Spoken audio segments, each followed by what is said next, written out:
Halo anak-anak, kita jumpa lagi untuk pembelajaran online-nya. Bapak harap kalian di rumah dalam keadaan sehat dan tetap menjaga kesehatannya.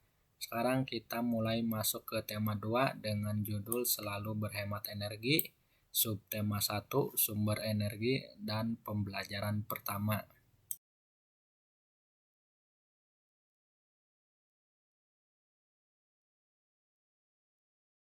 Kita awali pembelajaran materi IPA KD 3.5 Energi matahari dalam kehidupan sehari-hari. Energi adalah kemampuan untuk melakukan kerja. Energi dihasilkan oleh sumber energi. Sumber energi terbesar bagi bumi adalah matahari. Matahari merupakan sumber energi panas dan cahaya. Berikut contohnya. Manfaat matahari sebagai sumber energi panas yaitu yang pertama, panas matahari menguapkan air di permukaan bumi dalam peristiwa daur air.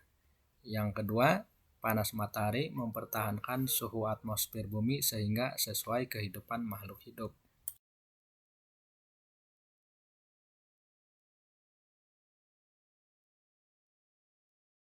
Kemudian yang ketiga, matahari dapat mengeringkan pakaian dan bahan makanan seperti jagung, padi, ikan, dan lain-lain. Kemudian yang berikutnya manfaat matahari sebagai sumber energi cahaya yaitu yang pertama, cahaya matahari dapat menerangi permukaan bumi.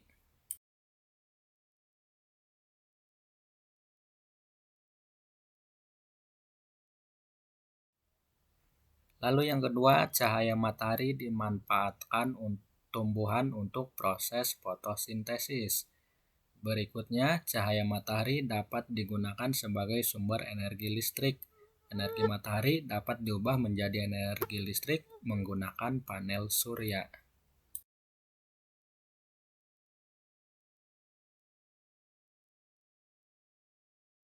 Sekarang sebagai tugasnya, ayo kerjakan tugas proyek berikut tentang pengaruh energi cahaya matahari terhadap tanaman. Kalian lakukan tugas proyek mengamati perubahan pada kacang hijau dan dikumpulkan mulai minggu depan.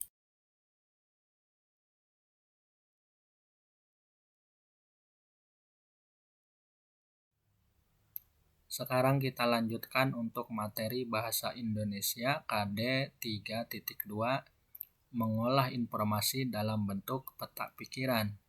Mengolah informasi adalah mengolah sumber data berupa gambar atau teks menjadi sebuah informasi yang lebih jelas. Salah satu cara mengolah informasi adalah dengan membuat peta pikiran. Di sini ada contoh pembuatan peta pikiran tentang minyak bumi. Kalian coba pahami.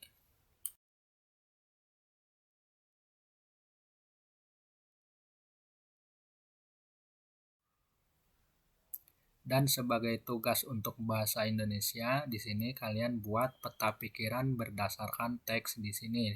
Kalian baca teksnya, kemudian buatlah peta pikiran seperti pada contoh di atas.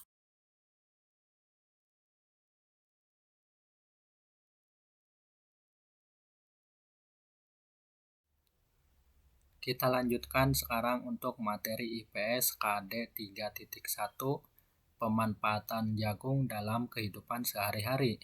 Tanaman jagung termasuk sumber daya alam yang dapat diperbaharui. Manfaat jagung seperti bahan makanan, makanan pokok pengganti nasi, bahan kerajinan. Bagian tanaman jagung yang dimanfaatkan sebagai bahan kerajinan adalah kulit jagung dan sisa bonggol jagung yang dapat dibuat menjadi hiasan pensil, tempat pensil atau vas bunga.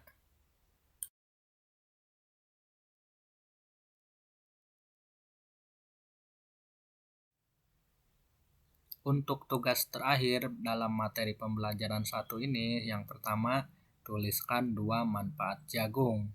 Yang kedua, tanaman jagung termasuk sumber daya alam apa? Kalian kerjakan sebagai tugas.